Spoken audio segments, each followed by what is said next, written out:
వచ్చాను. ఇక్కడైతే వ్యూ చాలా బాగుంటుంది, పైగా చల్లటి గాలి వేస్తుంది.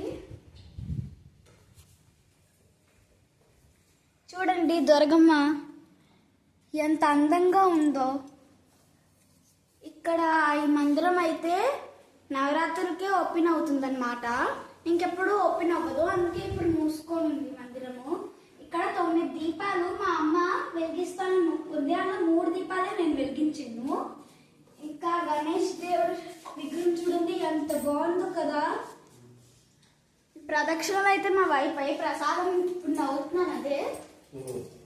ఇక్కడ చూడండి పులిల విగ్రహం, 2 పులిలు ఉన్నాయి ఇక్కడ. తర్వాత ఇక్కడ కాళీమాత. తర్వాత ఇక్కడ శివుడు విగ్రహం ఉంది, ఇంకా నందిదేవుడు కూడా ఎంత బాగుంది. ఇక్కడ పేర్లు రాసున్నాయండి, అంటే ఎవరైతే జ్యోతిర్లింగాలు నవరాత్రులకి కింద నుంచి కొండ మీదకి మోసుకొని వస్తారో వాళ్ళ పేర్లు అక్కడ రాసుంటాయి. ఇదేమో తులసి కోట. ఇప్పుడైతే ఎండిపోయింది ఎండలకి, కానీ వర్షాకాలంలో ఈ తులసి కోటకున్న అందాలే వేరు. ఇక్కడేమో ఇక్కడ హోమాలు గట్ట చేస్తారు. ఇంకా ఈ గుడిలో నవరాత్రులకి కన్యా భోజనాలు పెడతారు. ఆ బయట అవతల వైపు ఇక్కడ మెట్టులు ఉన్నాయి, అక్కడ నుంచి అక్కడ ఓపెన్ స్పేస్ ఉంది. ఆ అవతల వైపు అయితే భోజనాలు అవి అవుతాయి. ఇప్పుడు మేము వెళ్ళిపోతున్నాము. అక్కడ వ్యూ ఎంత బాగుంది అంటే ఇక్కడ నుంచి బయట వ్యూ చూపిస్తామండి.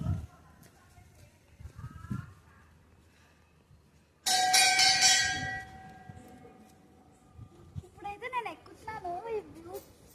ఇలా ఎక్కితే ఇంకా చల్లగాలి వస్తుందన్నమాట. చూడండి వ్యూ ఎంత బాగుందో. కొంచెం సన్ రైజ్ లా కూడా ఉంది, సన్సెట్. అదే చూడండి ఎంత బాగుందో ఇక్కడ. ఇంకా మేమైతే బయటికి వెళ్ళి మీకు ఇక్కడ మైనింగ్ వ్యూ చూపిస్తాం. అంటే ఇవి దల్లిరాజుల మైన్స్ అన్నమాట.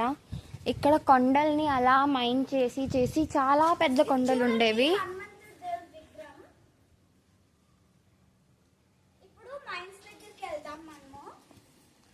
ఇక్కడ దల్లిరాజుల మైన్స్ అన్నమాట. ఇవి భిలాయిలో కూడా ఉన్నాయి, కానీ ఇవి దల్లి మైన్స్. ఇక్కడ నుంచే అంత ప్రొడక్ట్ అక్కడికి వెళ్ళి భిలాయ్ స్టీల్ ప్లాంట్స్లో స్టీల్ వస్తుందన్నమాట.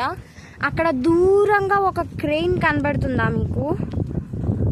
ఆ క్రెయినే ఇప్పుడు మైన్ చేస్తుందన్నమాట.